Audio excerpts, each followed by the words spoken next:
দর্শক, আলহামরা শপিং সিটির দ্বিতীয় তলা এই পর্দা মেলার যে দোকানটি রয়েছে সেটি দুইটি দোকানে একটি দোকান সেটি বিক্রি করা হবে। সো আপনারা যদি চান তাহলে অবশ্যই সেই দোকানটি ক্রয় করতে পারেন। আমি আপনাদেরকে সেইগুলোই দেখাচ্ছি।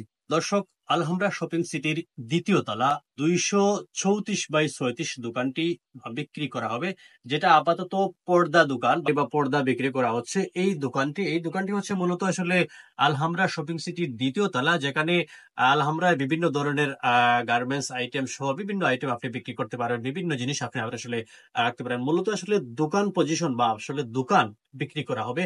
আর এই দোকানটির মালিক হচ্ছেন সিলেট মহানগর ব্যবসায়ী ঐক্য কল্যাণ পরিষদের সভাপতি এবং আলহামরা শপিং সিটির সাধারণ সম্পাদক, বিশিষ্ট ব্যবসায়ী, সবাই চিনেন আসলে আব্দুর রহমান রিপন ভাই। আমরা ক্যাপশনে ওনার নাম্বার দিয়ে দেব, আপনারা যদি চান তাহলে ওনার সাথে সরাসরি যোগাযোগ করতে পারেন। পাশাপাশি ওনার আরেকটি দোকান রয়েছে এই আলহামরা শপিং সিটির দ্বিতীয় তলায় অনামিকা শাড়িঘর, সেখানেও আপনারা যোগাযোগ করতে পারবেন। এবং পাশাপাশি আব্দুর রহমান রিপন ভাইকে সবাই চেনে।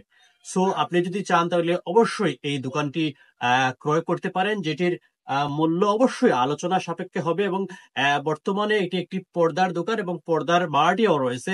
সো আপনারা যদি অবশ্যই ক্রয় করেন, সেখানে আসলে ভিন্ন হিসাব মালিক পক্ষর, কারণ মালিক নতুন ভাবে যদি বাড়িয়া রাখতে চায় সেটা তাদের বিষয়। এবং বর্তমানে যে ডেকোরেশন সহ এখানে বর্তমানে পর্দার ডেকোরেশন রয়েছে, পাশাপাশি আপনি যদি শাড়ি করতে চান তাহলে ভিতরে কিন্তু ডেকোর করা রয়েছে, সেখানে আসলে শাড়িও আপনি চাইলে আসলে শাড়ির দোকানও করতে পারেন। সো আপনি যদি চান তাহলে আলহামরা শপিং সিটির দ্বিতীয় তলার একদম ভিতরে এই দোকানটি, এবং এটি যদি আপনি ক্রয় করতে চান তাহলে অবশ্যই যোগাযোগ করতে পারেন। আমি আগেও বলেছি যে আব্দুর রহমান রিপন ভাই, যিনি এই মার্কেটের সাধারণ সম্পাদক এবং আলহামরা একজন বিশিষ্ট ব্যবসায়ী, সিলেট মহানগর ব্যবসায়ী ঐক্য কল্যাণ পরিষদের সভাপতি এবং সিলেট দোকান মালিক সমিতির যিনি সদ্য মহাসচিব বা সাধারণ সম্পাদক নির্বাচিত হয়েছেন, এই আব্দুর রহমান রিপন ভাইয়ের সাথে আপনি যোগাযোগ করতে পারেন। যোগাযোগ করে সরাসরি আপনি নিজে এসে দোকানে দেখে আপনার ডেকোর সহ সবকিছু দেখে এবং আলোচনা করে আপনি ক্রয় করতে পারেন।